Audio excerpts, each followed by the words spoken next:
Coach Prime's youngest child, Shelomi, I think I'm saying her name right. She is now joining the JSU women's basketball team.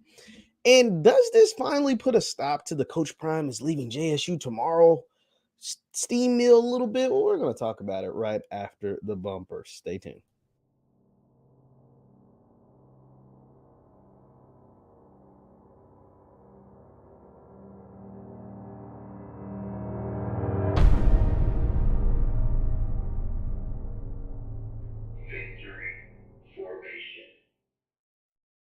What's good, good people? What is good, good people? My name is JeffLightsyJr here with the Black Boss Channel, Victory Formation. Thank you guys for tuning in. Be sure to hit the thumbs up button, like, share, subscribe, and notification bell because we upload every single day. Now, Shelomi Sanders, Coach Prime's youngest daughter, has chosen the Jackson State Lady Tigers basketball team. She has signed there. She will go play for Coach Reed in the defending SWAC champions, all that good stuff. The team that just sent the first WNBA player out of an HBCU in the last 20 years in Amisha.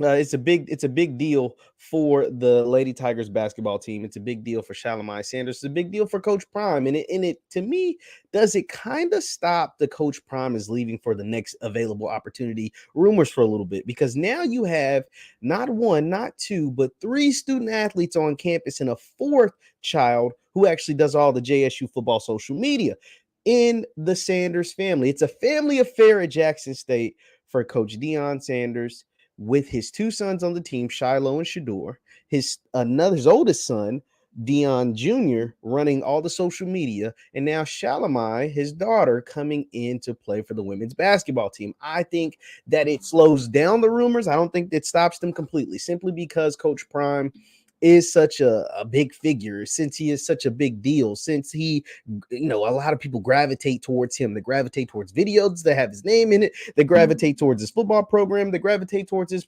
personality. So there's a lot of reasons why Coach Prime will always, always, always get brought up, especially when major jobs are open during the college football season. And so since it's the off season and it doesn't look like any other jobs are gonna, pop open here, especially i.e. Florida State, wink, wink, wink, we can leave that to rest. But I think this is a big deal also for the JSU basketball team.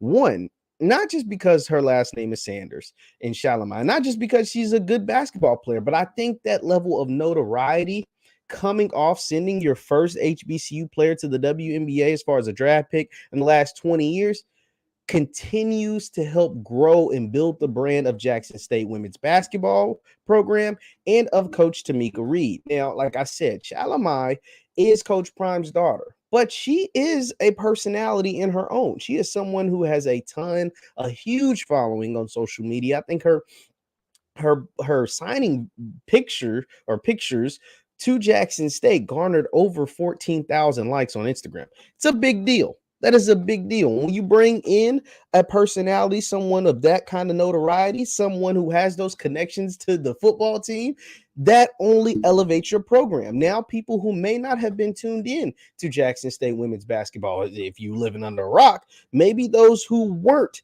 paying attention to what Coach Reed was doing with the Jackson State women's basketball team. Once again, if you're living under a rock, maybe they are now tuned in because they have a Sanders on the roster, or that they have Coach Prime's daughter on the roster, and let her go there and hoop. Say if she goes there and becomes a great player, if she goes there and becomes another Miss Holiday, that will be a big deal. That will be, and she's no soup sandwich. She averaged 16 a game at her high school, I think around 6 rebounds. She was an all-district type player down in Dallas, and this is great. And it also, like I said, it makes it a family affair for the Sanders family at Jackson State. I've said all along, Coach Prime can do more at Jackson State in a span of 5 years than he will ever be able to do at a Florida State, at a TCU, at any other job in the country. What he's doing for Jackson State, not just Jackson State, but HBCU football, you can't put a price tag on it. You can't, it's invaluable. You can't put a number on it because it's just too much of an impact. And I think having his daughter there, now granted, the transfer portal was there. So we know if he decides to pick up and go, his sons can pick up and go, his daughter can pick up and go. That's just the way college sports is and how it should be. I'm not mad at NIL. I'm not mad at transfer portal. I think those are two of the best things to ever happen to college sports, period. And so therefore, they're not locked and bound, chained to Jackson State. They're not chained to 1400 Lynch Street. They can go outside of those parameters. But I think this, to me, only validates that he will be there at least 5 years. I've said this from the jump. I think Coach Prime will be there at least 5 years. I think he'll win them a couple of celebration bowls. I'm being serious, like just realistically. I think he'll win him a couple celebration bowls, a couple more swag titles. I think he'll be there 5 years. I always said from the beginning, I never thought he'd leave before Shedeur left. And this, having his daughter, seeing her commit to Coach Tomekia Reed, which is a great situation. You get an offer from JSU and you're a pretty good basketball player on the women's side, you should probably strongly consider going playing for that coach, that program, that team, and what they're doing. And they need to make sure they lock her up, by the way. Coach Reed, that is. And so this, once again, it doesn't say anything. It doesn't make like put in stone that Coach Prime's going to be at JSU for 5 or 10 or 15 years, right?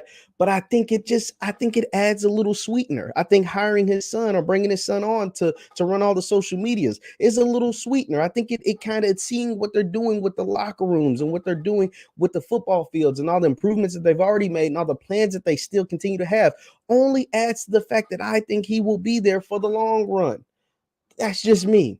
Maybe I'm naive. Maybe I'm silly. Maybe I don't know what the hell I'm talking about. But this is what I'm seeing. What I am seeing and what they're doing and the foundation that they are laying looks like they want to be there for a while. And by they, I'm talking Coach Prime and his team, because he has his staff, it's his football staff, but he has a team behind him. He has a team that fuels the Deion Sanders brand, the Coach Prime brand, whether that's Barstool, whether that's Constance, Smack, or whatever they're called, his entertainment company or whatever, the people that represent him as agents and all that stuff. I think his team has a grand scheme and a grand plan that they want to execute and they want to accomplish before packing their bags, if they want to pack their bags. Once again, this is all speculation, because a lot of folks feel like the brand of Deion Sanders, not just people outside the SWAC, a lot of folks in the SWAC, a lot of folks in HBCU football feel like the brand that is Deion Sanders is too big for Jackson State. And I've seen a lot of the comparisons of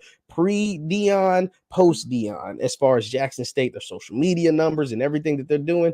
But once again, to me, you can't separate the two. I've said this on a number of occasions. You can't separate Coach Prime from Jackson State at this moment. You can't, because they're one and the same. Right now, he is all in on Jackson State, and they are clearly all in on him.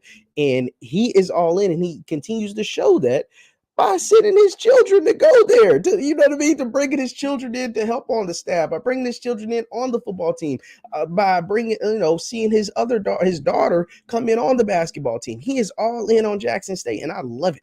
I love it because it's only going to continue to push HBCU sports and HBCU universities to the forefront of the national conversation that needs to be had, right? Of the national conversation. Now you can't talk college football without bringing up Jackson State. Now you can't talk college football without bringing up Deion Sanders. And at some point, it looks like it's very, very soon, you won't be able to have a conversation about women's college basketball without talking about Miss Tomekia Reed, Coach Reed, and the Jackson State Lady Tigers.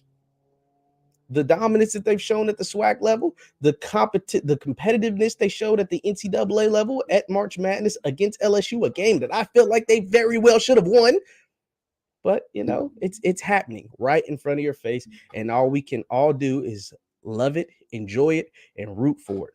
Whether you're a fan of another school, you have to love what's taking place at JSU, and hopefully your school is making those improvements as well. And a lot of them are, especially on the football side. I just talked to Romello Watson from Grambling. Grambling's doing some great things. I see Nate Newton over at FAMU. FAMU's doing some great things. Alabama A&M is bringing back a squad. Alcorn is being slept on, but Alcorn was the beast of the SWAC for a long time. I think they're doing some really good things there as well. And so all of these schools are elevating their game because of what's taking place, whether you want to admit it or not, but a lot because of what's taking place at 1400 Lynch Street. And maybe a couple of them might knock them off this season, but we'll have to wait and see on that. Once again, my name is JeffLightsYJr with the Black Boss Channel. You can follow me on Twitter and Instagram at JLightsy7. Thank you guys for tuning in. Be sure to hit the thumbs up button on your way out, and I will see you guys next time. Peace.